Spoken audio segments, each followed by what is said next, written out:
Agbeome estimait qu'il était celui qui était à même, le mieux placé pour pouvoir remplacer Eyadema. Et voyant ce schéma s'effilocher, voyant ça, la succession d'Eyadema lui échapper, Agbeome Kodjo a fait une rupture, est sorti, a démissionné de ses responsabilités de Premier ministre pour dénoncer un certain nombre de pratiques du système RPT. Avant ça, Agbeome était aussi président de l'Assemblée nationale. Donc, Agbeome Kodjo, c'est quelqu'un du sérail, c'est quelqu'un qui connaît très bien le système. Et donc, aujourd'hui, ce qui se passe, c'est qu'il y a un certain nombre de personnes qui estiment que Agbeome a des atouts. Parce que, ayant eu ce parcours de cacique du système, qu'il est la personne la mieux placée aujourd'hui pour pouvoir défier ce même pouvoir. Ce que ces gens oublient, c'est que quand Agbeome est sorti à dénoncer ce pouvoir, est parti en exil. À son retour, il a été arrêté et emprisonné. Où étaient ses réseaux? Si Agbeome avait une telle puissance dans ce régime, quand il a été arrêté et emprisonné, on n'a pas vu les réseaux d'Agbeome Kodjo. Ça, c'est le premier élément. Le deuxième élément, c'est que ce régime a arrêté Bojona Pascal, qui est appelé le faiseur de roi, c'est-à-dire que l'un des gens, en tout cas, qui ont installé Faure Gnassingbé au pouvoir. Ce régime-là arrêté, emprisonné.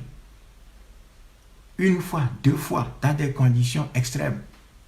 On n'a pas vu les réseaux et les hommes de main de Bojona venir le défendre face au noyau dur du RPT. On n'a pas vu ces réseaux-là. Ensuite, Faure Gnassingbé a arrêté son propre frère, Kpacha Gnassingbé, qui est le copropriétaire du pouvoir avec lui. Kpacha Gnassingbé est en prison depuis environ une dizaine d'années. On n'a pas vu les réseaux de Kpacha Gnassingbé venir le sortir ou en tout cas combattre son propre frère pour aller le sortir de sa prison. Donc ceux qui nous disent aujourd'hui qu'Agbeome Kodjo a des réseaux et qui vient du système et que c'est lui qui est naturellement bien placé pour pouvoir apporter de la contradiction dans ce système-là, ne savent pas de quoi ils parlent. Ces gens-là ne savent pas de quoi ils parlent. Parce que si ce régime a emprisonné non seulement Agbeome à l'époque, et que personne n'a bougé ses petits doigts pour aller sauver Agbeome Kodjo de l'emprisonnement, deux, si ce régime a emprisonné Kpacha Gnassingbé, et que jusqu'ici, personne ne s'est levé dans l'armée pour aller sortir Kpacha Gnassingbé de la prison.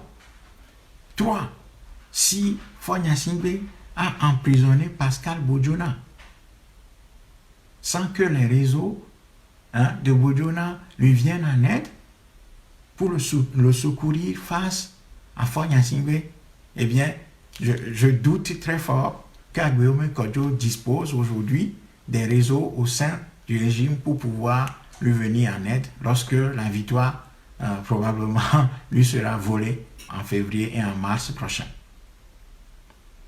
Donc, ça, il faut qu'on le garde à l'esprit. Il faut qu'on garde à l'esprit comment le RPT fonctionne. C'est ça l'élément fondamental qu'il faut garder à l'esprit. Ceci m'amène à dire que la question qui se pose aujourd'hui face au RPT, ce n'est pas le candidat de l'opposition. Parce que si on pose la question du candidat de l'opposition, c'est comme si le peuple togolais ne sait pas voter et que de par le passé, le peuple togolais avait voté naturellement pour le RPT parce que le candidat qui était en face de Faure Gnassingbé ne remplissait pas les conditions dont on parle aujourd'hui. Le peuple togolais a toujours voté clairement et nettement dans le sens du changement. Le peuple togolais a toujours voté depuis 1993, première élection présidentielle, pluraliste au Togo. Les Togolais ont voté pour le changement. 98, les Togolais ont voté pour le changement. 2003, les Togolais ont voté pour le changement. 2005, à la disparition d'Eyadema, les Togolais ont voté pour le changement. 2010, les Togolais ont voté pour le changement. 2015, les Togolais ont voté également pour le changement. Et ce qui est remarquable, c'est que plus les Togolais votent pour le changement, moins le changement intervient. Plus les Togolais choisissent l'alternance, moins l'alternance intervient. Plus les Togolais votent pour que la famille Gnassingbé quitte le pouvoir, plus la famille Gnassingbé s'enracine et reste accrochée au pouvoir. Donc, le peuple togolais a toujours voté dans un sens donné. Ça, c'est clair, ça. Donc, la question du candidat en face du APT n'est pas un problème. C'est pour ça que nous ne devons pas nous livrer à une guerre de chapelle et de guerre partisane aujourd'hui sur la question de la nomination d'Agbeome par une partie de l'opposition institutionnelle comme candidat unique. La guerre n'est pas sur ce terrain-là. Nous n'avons pas besoin de juger Agbeome sur tout ce qu'il a fait de par le passé. Agbeome, son passé est connu et ce passé l'a déjà condamné. Donc, la question ne se pose pas en termes de savoir si Agbeome sera capable de battre Faure Gnassingbé ou pas. Ce n'est pas ça la question. Si demain tout le monde se range derrière Agbeome Kodjo, les Togolais voteront pour Agbeome Kodjo. Ça, c'est clair. S'il y a d'autres candidats en face de Faure Gnassingbé, les Togolais voteront pour un candidat qui les aura convaincus. Ça, c'est clair, ça. Et je viens de démontrer que les Togolais ont toujours voté depuis 1993 pour le changement. Et plus ils votent pour le changement, moins le changement intervient. Plus ils votent pour l'alternance, plus l'alternance s'éloigne. C'est pour ça que la question qui se pose aujourd'hui n'est pas la question du candidat unique ou pas en face ou des candidats en face de Faure Gnassingbé. La question qui se pose ici, c'est la question du cadre dans lequel nous nous situons. Nous sommes dans un cadre fondamentalement colonial. Nous sommes en face d'un système tyrannique, héréditaire de type colonial. Par conséquent, l'outil le plus adapté face à ce pouvoir-là, ce n'est pas les élections. Ce n'est pas les élections. Parce que ça fait 30 ans que nous faisons des élections dans ce pays. Et les Togolais n'ont jamais voté pour ce régime-là. Il ne faut pas laisser croire que les Togolais voteraient mal et que les Togolais voteraient pour le RPT. Non. Donc, ici, la question qui se pose, c'est la question du cadre étatique dans lequel nous nous trouvons.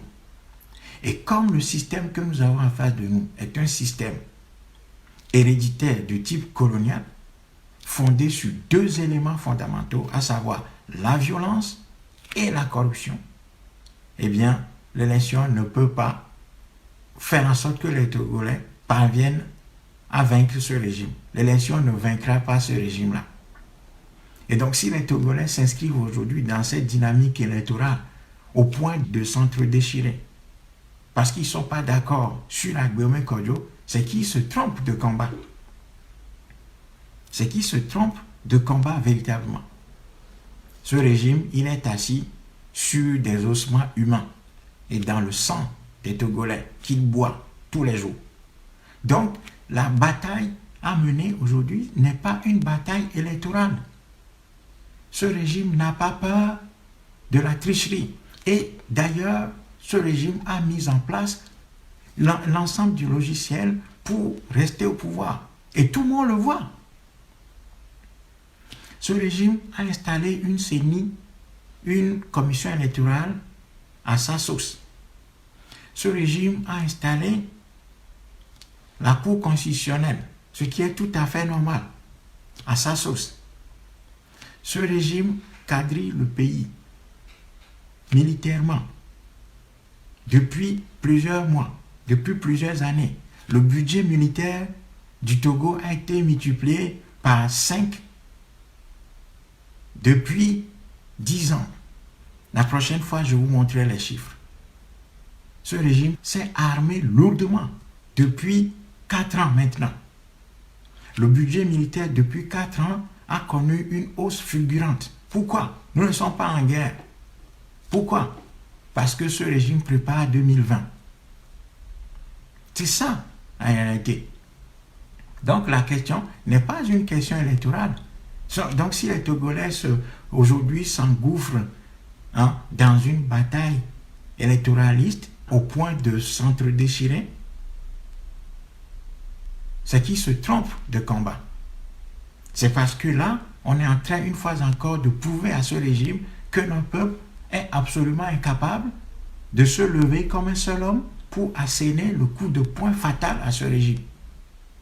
C'est que là, notre peuple est en train de démontrer, encore une fois, son incapacité à pouvoir s'organiser pour donner le coup de poing fatal à ce régime qui, quoi qu'on dise, présente des fragilités. Même si ce régime se présente comme invincible, ce régime a des fragilités. Et ces fragilités-là, il faut les connaître pour pouvoir les attaquer.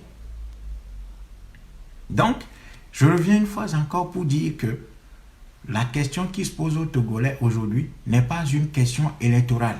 Et l'opposition, aussi bien réunie autour de Monseigneur Kpodjo que celle institutionnelle qui refuse d'adhérer à la dynamique Kpodjo, ces deux tendances-là se trompent lourdement. Ces deux tendances sont en train de conduire une fois encore le peuple togolais à la désillusion et dans une impasse. C'est ça la vérité qu'il faut dire. Parce que ce régime ne fera pas d'élection. Ce régime a son secret pour faire des élections. Ce régime a son secret de fabrication des résultats et des élections. Et 2020 ne va pas échapper à cette règle-là. Il faut qu'on soit lucide là-dessus. Il faut être lucide sur la nature et le fonctionnement de ce régime-là.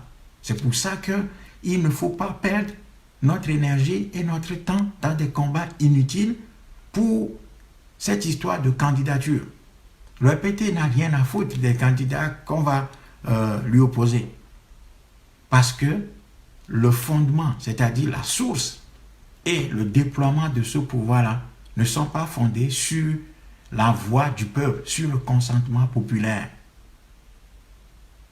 Ce régime sait très bien que le peuple togolais l'a vomi depuis 1963, depuis sa naissance, entaché du sang de Sylvanus Olympio. Ce régime est lucide, il le sait très bien. Il sait très bien que les Togolais ne voteront jamais pour lui. Il le sait très bien.